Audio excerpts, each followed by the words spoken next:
Hi, my name is Clay Toomey, and I am an ambassador for the Enneagram Prison Project. As we approach our 10th anniversary, we thought it'd be fun to sit down and have a chat with all the people who've had a major impact along the way with EPP. In this episode, we sit down with Neelam Wadhwani, who was an accomplice, shall we say, in those early days, and really helped us to get things going on the inside with EPP. Also with us in this episode is my friend and fellow EPP ambassador, Victor Soto.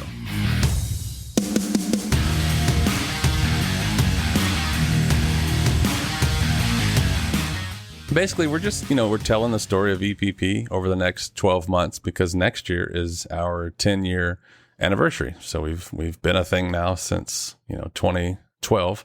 Every month I'm trying to talk to somebody else and see like what their take on the project is and how they came in contact with it. And just, like I said, just try to tell the story and everybody else's part of that story along the way. So I actually don't remember, Neelam, well, first of all, if you wouldn't mind introducing yourself and just saying in a sentence or two how you came in contact with EPP and what your connection is to the project. My name is Neelam Wadhwani, and I'm a retired program manager from Santa Clara County jail system or correction system. I came in contact with Susan Olsek in 2012, and at that time she was introduced to me by a coworker and who worked for the county, and Susan did a presentation about EPP and how it had impacted people in some of the other states, and that's how we started working together. Do you remember much about the presentation itself? What was that presentation like? So she was wanting to teach it to the inmates, and I was skeptic, and I was not sure if I would understand what she was trying to do. But when she came in, when my colleague introduced her to me, I had just set up a meeting with her. And the day that she came, I heard her out. She talked a little bit about the 9 different types of personalities, and but what really, really touched my heart was the video that she presented after her presentation. And I wish I could remember the name of the person. I think it was Elon or Yvonne, something like that. Yeah, Elam Chance, yeah. Yes. So he was in the video, and how the video had changed his life, or how EPP had changed his life. That is really, really what caught my attention.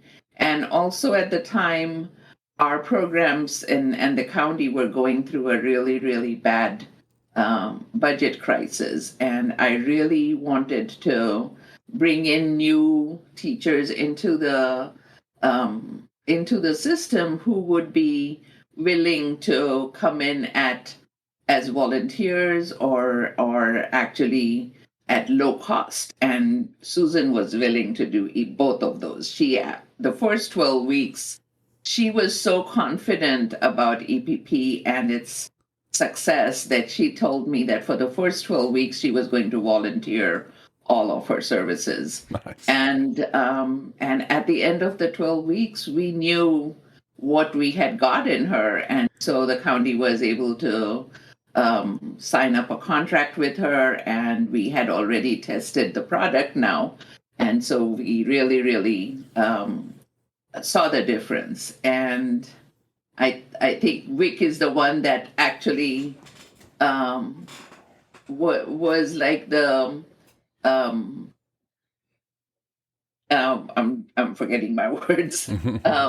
He was the force behind why I even brought Susan on board. One night I had talked to Vic, and I could see in Vic such a big desire for him to change his life around. And when I was driving home that night, I was thinking to myself, here's a man who's ready to change his life. He's being so open and so willing, and I have nothing to offer him. And I was driving home and I was thinking about him all that evening, all that night. And coincidentally, it was the very next day that I was introduced to Susan. Oh, nice. And yeah, so it was for me, it was like serendipitous that it happened so closely. And now as I see Wick's pictures on Facebook and how his life is just blossoming, every time I see that, I think, this was really divine intervention Yeah. from the get go. So that is how Susan started in the jails, and then she has just progressed so far in the last 10 years or That's 9 awesome. years. That's awesome. I actually didn't know, and we'll get to Vic here in a second. I didn't know that the timing of that had worked out so perfectly.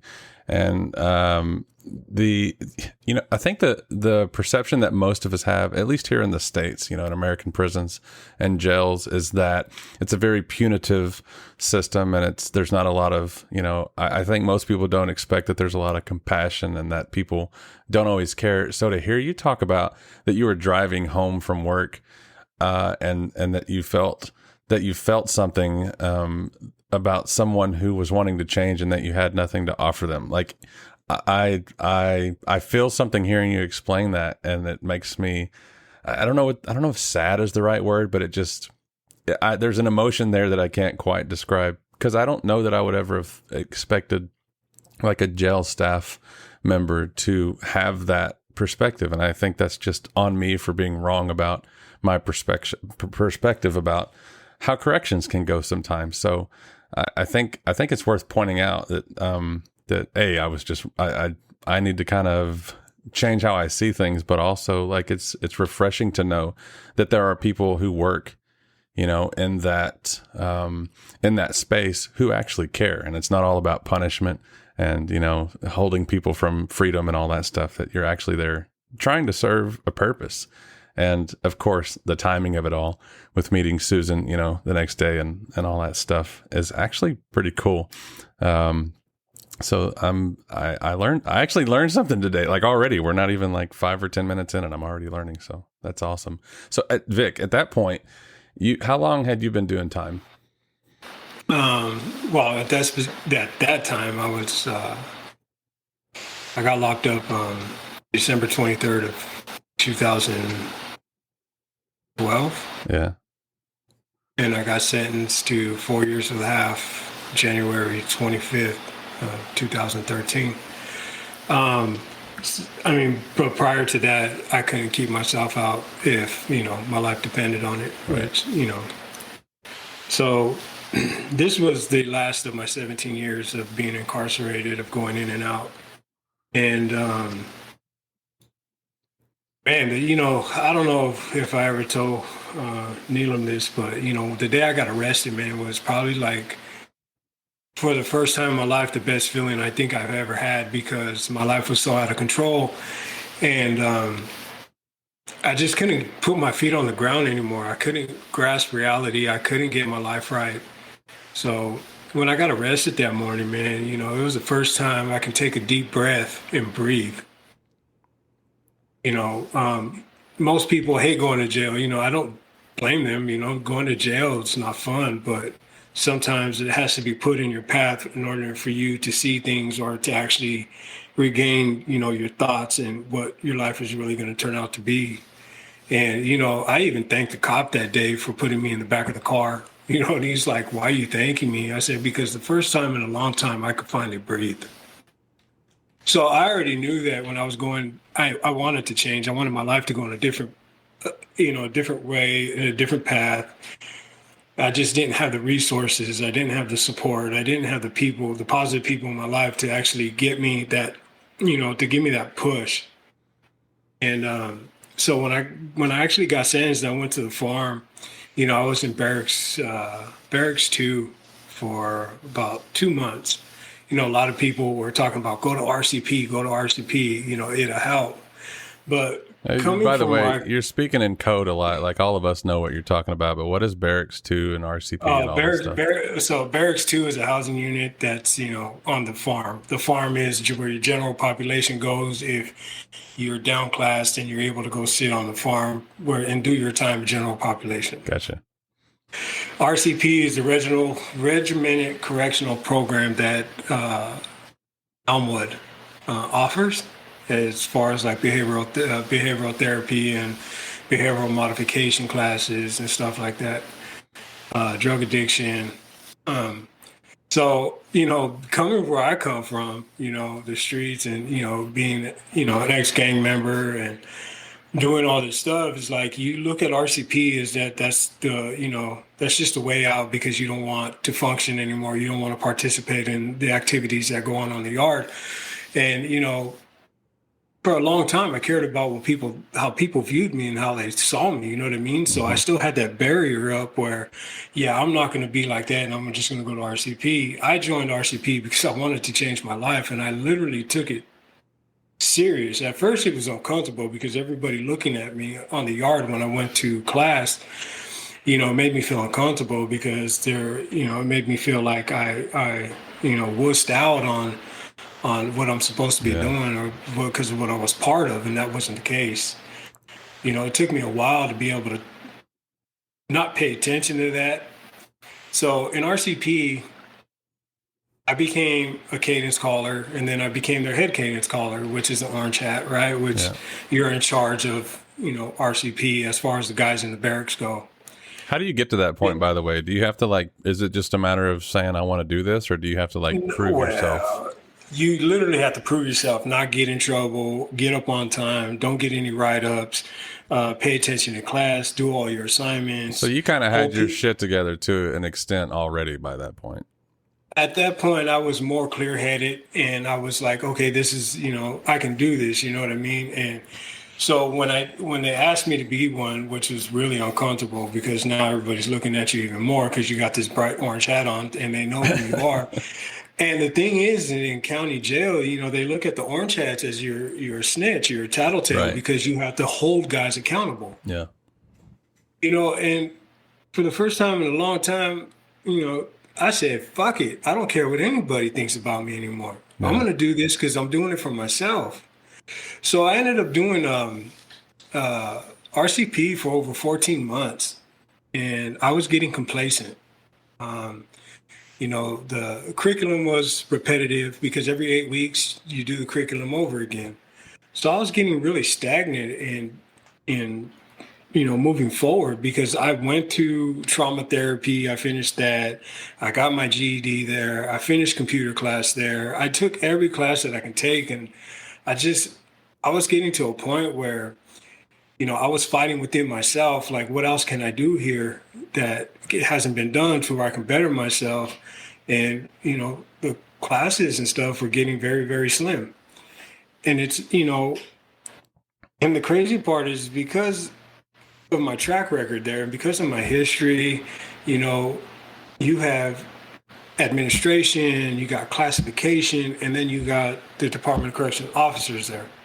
You're battling that all day, every day, because nobody believes that you're actually 100% genuine on you changing. Yeah, there's a lot of skepticism about people doing their work, getting better. Especially because I stuck out like a sore thumb, bald head, tattoos everywhere, and I was always involved with a lot of stuff, and they didn't believe me. Do you remember the conversation that Neelam's talking about where you went to her and I went to Neelam because I got kicked out of RCP because one of the officers there didn't like me. And I don't know why, you know what I mean? And it is what it is. Officers, they feel a certain way about people and they're going to do things the way that they want to do it. And that's just the way it is there. You know what I mean? They control the whole ballgame. So I became a trustee there for the barracks, and she didn't like me. And so she had me rolled out of there. Yeah. And so I went to Miss Mwani, and I asked for help because I wanted to get back in RCP because that's where I felt comfortable and I felt safe, And it's like, without RCP, it's like, what was my purpose? Right. And man, the instructor there in RCP, he holds a lot of weight there in RCP because it's his program. Yeah. And he fought me tooth and nail, man, to get back into RCP. And so finally I got back in RCP, and I wasn't the head cadence caller anymore. I was a black hat, just a regular cadet. And the thing was that I struggled with is I don't like anybody picking on anybody. I don't like anybody belittling anybody and talking down to somebody when you're sitting there in front of it and you know that it's not true. Right. I couldn't bite my tongue anymore, man. And I probably made a mistake because I stood up in class, and one of the officers there was really cool. You can bleep his name out, but his name is Sherelle. Okay. Or Officer Cheryl. Well, if we're saying good things, I'm not gonna believe it. Yeah, well, he's an awesome officer, dude. Cheryl was an awesome sheriff. I actually met him. I'm pretty sure I've Yeah, met a little him. short, bald-headed guy, kind of. Yeah. That's Officer Cheryl. Awesome dude. He didn't even approach me when I stood up in class because I was in a dispute with the instructor there. And, he told me to shut up in class, and you're not going to tell. I don't care if I'm in jail or not, dude. You want respect, you want to talk to me respectfully. Right. And when he did that, I stood up and I challenged him. Like, dude, you got me fucked up. How'd that work out for you, by the way? It messed up my program. Because but the thing is like I had enough of, somebody belittling somebody, and especially talking to me like I was a piece of shit. Especially when I proved myself over and over again that I'm real about this and I'm about this. But before all of that happened, I was already when I was a head cadence caller, that's when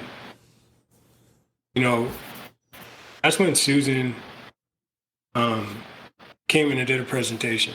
So do you remember? So you asked Neelam about this on one day, and then the next day she meets Susan. I skipped. And by the way, Neelam, feel free to jump in here and intervene or fill in any details or whatever. We're just kind of chatting, and I'm curious about the whole thing. It wasn't there about any of it. Victor has more details on his part in RCP, but at that time, I used to case manage RCP myself for many years. But I think, if this was in 2012 and 13, I had already promoted to be a program manager. So I was not very, very involved with all of the cases. But one thing that I noticed in Victor when he was going through all these changes in the program from being a general cadet or participant to being a cadence caller, he was at a point in life where he was willing to be humble also. And mind you, I had been in that system for almost 30 years, so I knew Victor from many past times that he had been incarcerated. And for me, I was always looking at him from the perspective of how ready was he to really make a change. And sometimes we did run into people who were saying they were willing to make a change, but it didn't seem genuine, or they were not genuinely following through on what they were saying.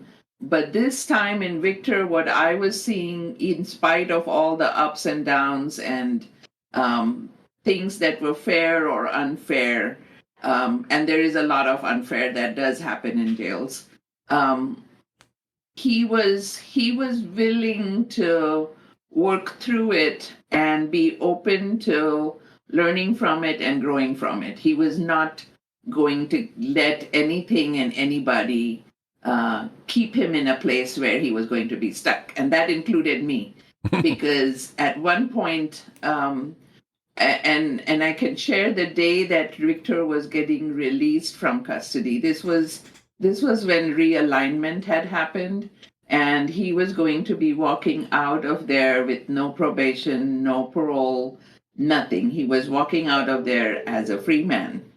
And I remember, like, a couple days before that, or maybe a week before that, Susan had come and told me that she was going to pick him up.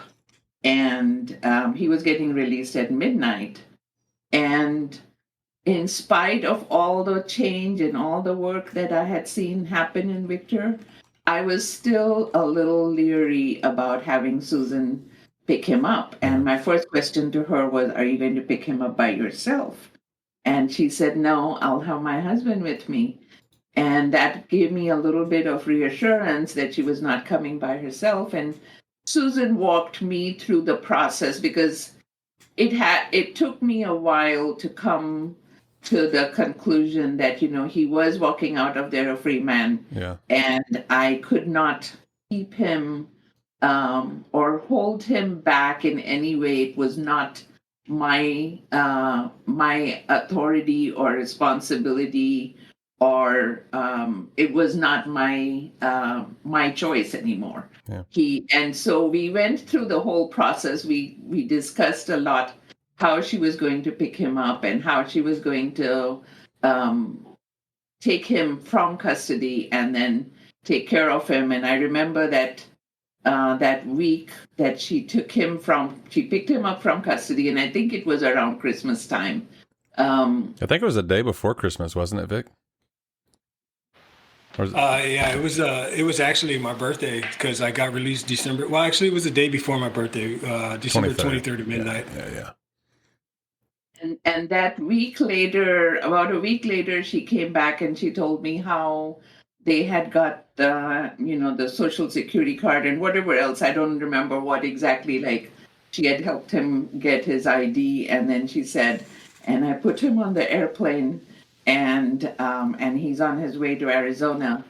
And I was like, it was a very, very it was a moment that I will always remember in my life, because it was one of those defining moments where you can do something to pull somebody up or keep them down. And I felt like Susan had worked so hard that whole week to get him to that point where she was able to send him off. And then since then, I've just been following up, on Victor's progress, sometimes through Susan and sometimes through his pictures, and it always warms my heart to know that he's doing so well. So, Victor, I will say that a hearty congratulations to you for all that you have accomplished.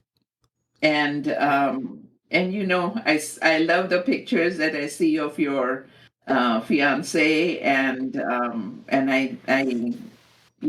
when I look at them, my heart is filled with joy, first of all, but it's also filled with blessings that your life has progressed to such a positive place. So you two are actually Facebook friends now, right? Yes. That is I don't know why, that just tickles me a little bit to know that, considering where that you met and where you knew each other from, and then now, here in the future that you're looking at each other's, nice family pictures and Facebook friends and all that stuff. And I think that's cool. I don't know why, I just think that's kind of neat. That's cool. Yeah, it's very rare that something like that happens. I took the Enneagram class for 14 months. I remember when Susan, when she came in, the little white lady with the poster, and, she did her little presentation, and I was able to get into the class because I was a head cadence scholar. So I had first dibs. Not too long after that, Susan wanted to do a Global Summit interview with me. Yeah. And it was weird because the same day that the Global Summit interview was supposed to happen, we had a facility lockdown. And when we have facility lockdown, there's no movements. All programs are canceled. No men or women can be moving around at the time. And basically a pandemic without the pandemic for people here in 2021 who used to not know anything about lockdowns. Now you do. That's the real that's what the lockdown. lockdown is. And the crazy part is that so I already had it in my mind that the interview was canceled. Yeah. And one of the runners came and called me, and I was like, "What's going on? There's no movements on lockdown." I didn't know that Needham allowed the interview to happen. Yeah. Still, and that was one of the hardest.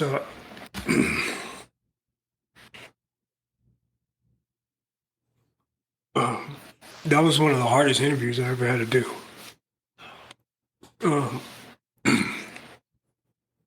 That was the first time I ever talked about my dad and what he did, and my mom and how terrible she was for the first time publicly. That's where I felt, a lot of relief, because I never really told anybody, because, the nature of what my dad did, and, how horrible my mother was. And, I talked about a lot of stuff and how much I hated my parents. It was really hard. And I'm glad it happened. Yeah. I mean, me too. I actually remember where I was on the road when I heard that. I was driving all day, every day for a living at that point. And I'll summarize my perspective on that by saying I remember where I was, and it was a big deal for me as well. And the fact that even happened during happened even in a lockdown is, I don't know if the average folk who've never been locked up really understands like logistics on the inside and how hard it is for things to happen. This actually came up when I talked to Susan a month or so ago, and just how that all worked out. And Neelam, I'm assuming you remember like the how that all went down as far as getting the recording done. And there's limitations to what people can do and what they can take into jail and what they can take out of jail and all that kind of stuff. So what was your part in all that and making that happen? That was a pretty big deal. And I don't remember that specific time. I do remember that there were a few times when we had to pull a few strings to get things done, because sometimes when you have everything organized and the videographers and the whoever is doing the recording and all that, they all have clearances, and then all of a sudden the jail goes into a lockdown and everybody has to stop. So I do remember a few times, and maybe we had to change the location. Mm-hmm. Sometimes we would move the recording into a different area just to be able to accommodate the jail. But in my tenure at the facility, I do have to say that they always supported me in getting all of these things done. And so I was able to work through with custody to get some of the commitments that we had made. And I kind of think that I can recall that, there was something like that happened. And I do know that sometimes I find it hard to hear all the stories, because my job was such that I had, at any given time, there were 1,000 inmates in classes, and the stories were very, very heart-wrenching, and so sometimes I deliberately did not listen to all of them because I was not able to do my job in a fair way. Yeah. And I do remember after I retired, I would go to the EPP page and I would listen to all the recordings that were there, because now I'm more in a place where I can absorb some of these stories. So I don't think I listened to Victor's story at that time. And that was more self-protection, I would say. That's interesting. I would have never even thought of that but that actually makes a ton of sense. I don't know that I would have the capacity if I'm in your position with 1,000 people in classes underneath me to hear all those stories. I don't think that I would be able to like withstand it. That would be tough. Do any of those stick out, by the way, when you went back and you said you like would look at the EPP page? Are there any stories or memories in particular that stand out for you, Neelam? Victor and Alex were two of my clients who are connected to EPP that are close to my heart, because both of them have been they had been in RCP. I'm not Victor, but Alex had been in RCP before, and I had worked with them over the years a lot. So their stories always matter to me, and Alex's stories also are very close to my heart, and some of them that I've heard over the years, and they have been, both of them have been very big teachers for me. Victor really, like I said, he was the reason why I even was open to listening to Susan, because I did not at that point, maybe if Victor had not said to me what he said to me that day, and I don't exactly remember but it was in that office in the corner. Victor, you probably will remember, in that at the end of Classroom Row, and he had come in and he had said some things to me where I was like, this guy is really, really sounding genuine and authentic, and he wants to change.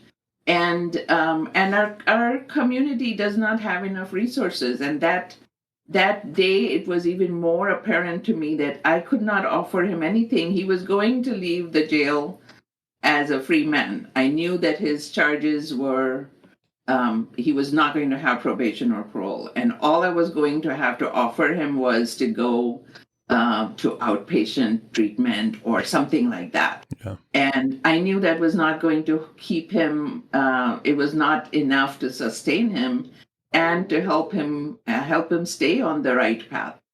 And so I still struggle with the lack of resources, not only for our inmates, but also now I'm working with homeless clients, and it's the same thing over here also. There is a very serious lack of resources. And so some of those stories that I'm talking about, and since then I've heard Sue's story, Sue Lambert, and I worked a little bit with her. So even though I did not ever work with her in custody, I have worked with her after custody.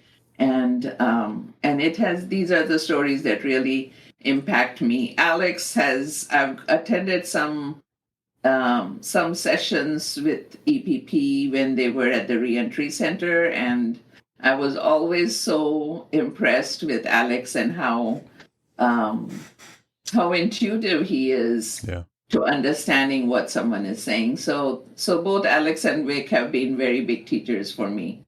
I don't know if I went off on a tangent. No, I'm all about it. I'm just listening and enjoying it. And to think that being as early in the game as they were and being as massive of an influence as they are, it's kind of I'm not a real big fan of just saying, I don't like to just chalk things up to luck and saying, oh, that was cool or whatever. That was a stroke of very good fortune that those two were on so early in the game, because if it was, Vic, if he's just a knucklehead coming through saying, hey, I want to do this, and then, it doesn't work out, it kind of looks bad on the whole thing, I guess. I don't know. At least I would think it could. So it helps that those are a couple good dudes who kind of, showed that, hey, this is like legit. It can work. And, I remember you said earlier that you were skeptical in the beginning, and even from the beginning, that early skepticism all the way through, a year or two, however long later it was, where Vic is getting out, and it's still just kind of like, yeah, I don't know about all this, but it's not my place to really stop it. And you just kind of let it go. Like, at what point do you just finally decide, like, okay, EPP is legit and I'm just on board and comfortable with what they're doing? Do you know how long that actually took for you? I think when I saw the change in Vic, and I saw the change that was happening in some of my RCP students that were attending EPP classes. Um, the biggest change I saw was in my staff. At one point, I asked Susan to teach EPP to the rehab officers that worked in custody at the time. The people who actually work there, not just the people who live there. That's interesting. Yeah, no, the people that worked there and the people that worked with the inmates in that rehabilitative capacity, not the correctional officers. Gotcha. So I think I had 14 or 15 of them at the time, and they all attended a 3-day workshop with Susan. And there was a kind of it wasn't dissension, but everybody used to work on their own in their own area, and there was no team play. And after Susan's workshop, what started happening was it was all the cases or the clients or the inmates, however you want to call them, they became shared responsibility. People Nice. communicated between each other. If somebody else had a resource, they shared resources. So I saw that change happen with my staff in custody. And then when I came here to the shelter, I invited Susan again to come and teach my staff over here. And she did. She again did a 2 or 3 day workshop, and there was an immediate change in atmosphere over here also with the same staff.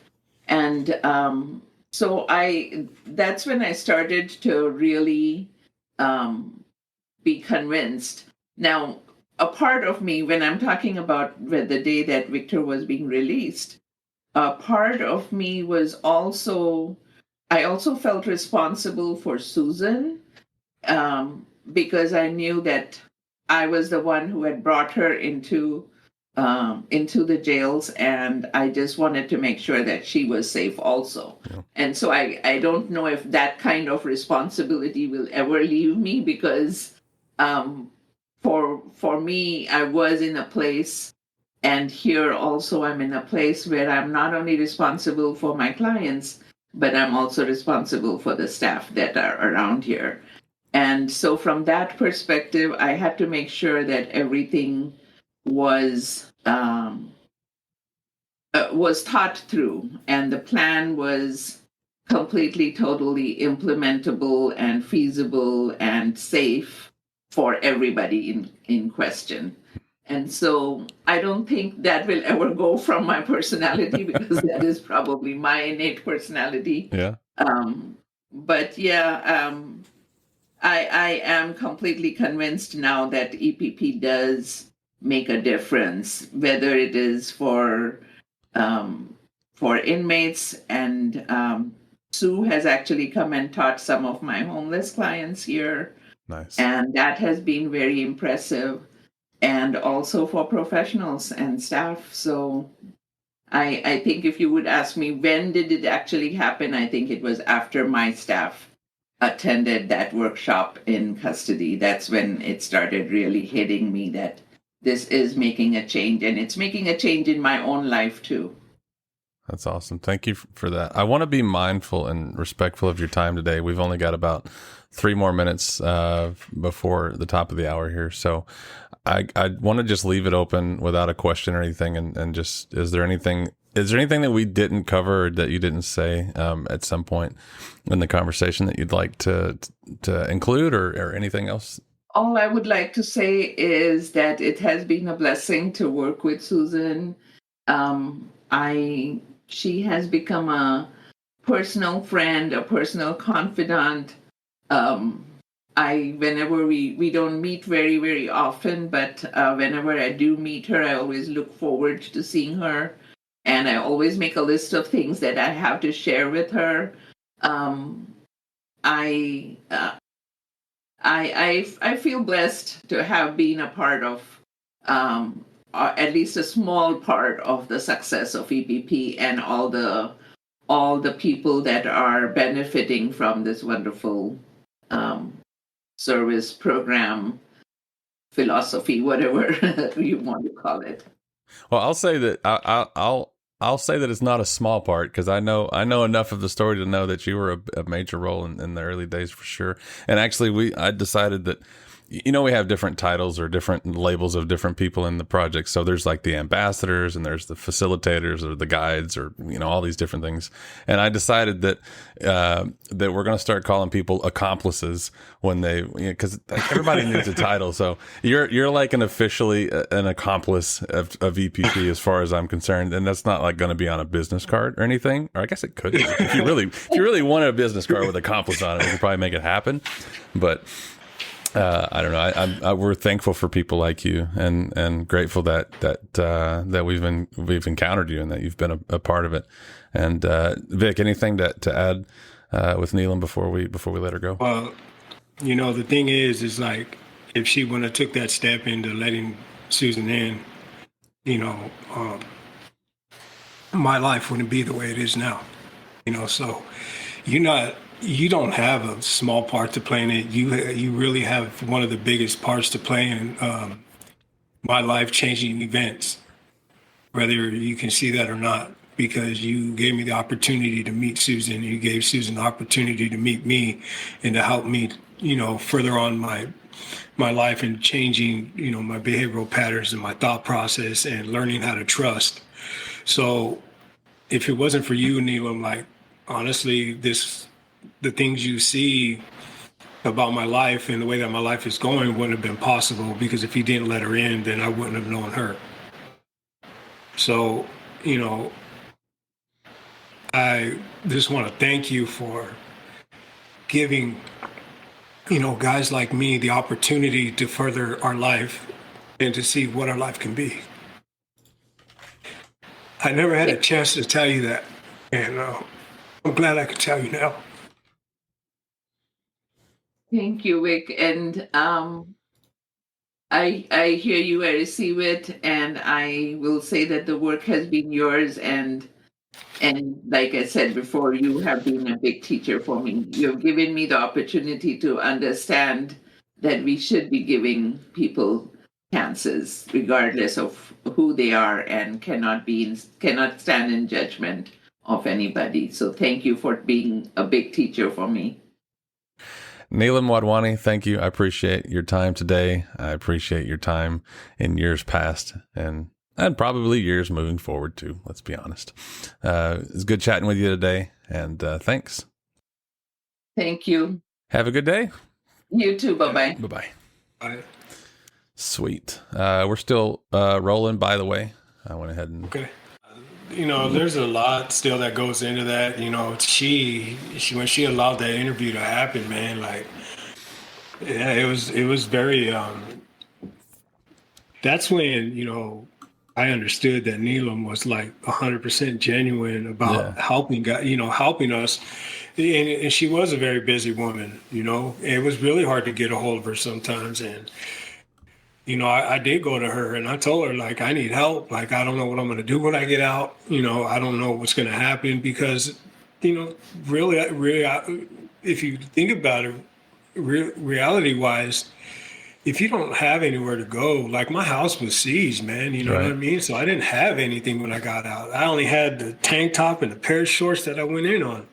And it's just like, man, and giving us access to Susan, and, her talking about her being fearful of Susan picking me up. I don't blame her.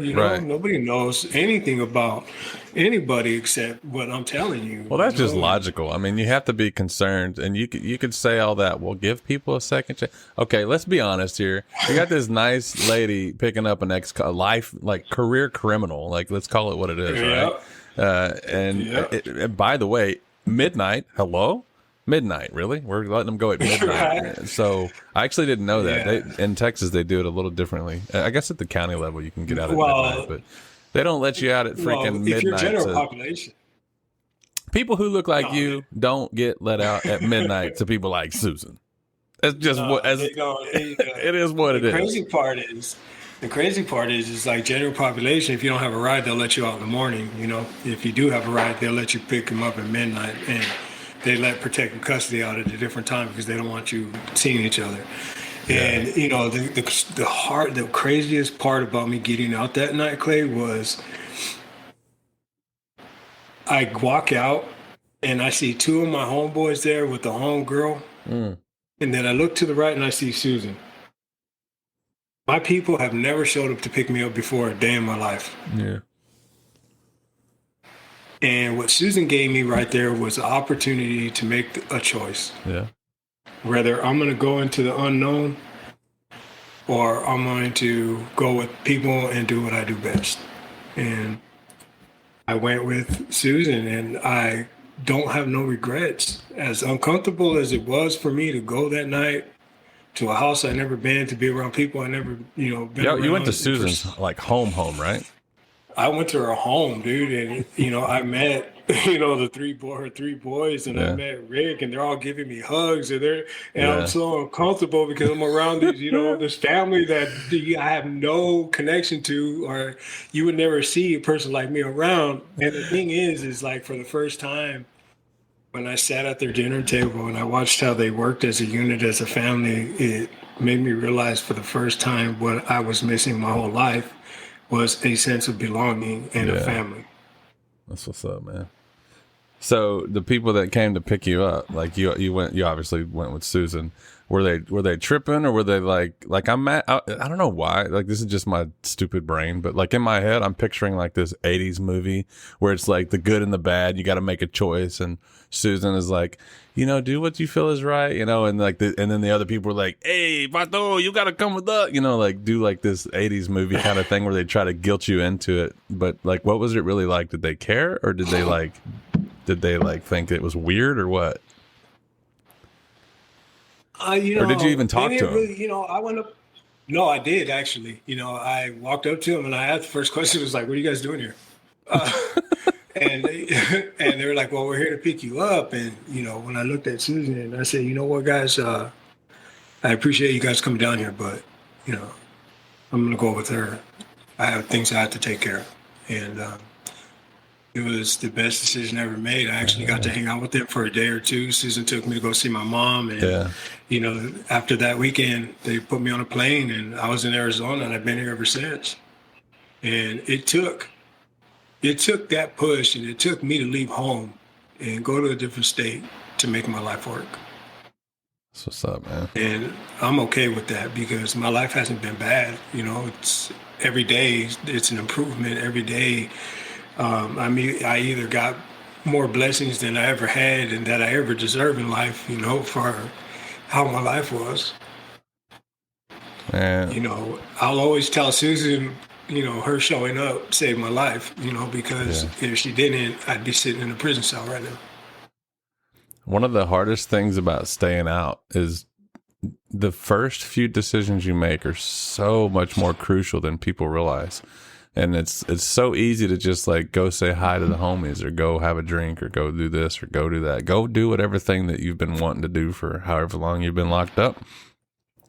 And those first choices are just like, that's where it's at, dude. I mean, and some people, unfortunately, it's like the choice is made before they even get there because they don't have options. They don't have people.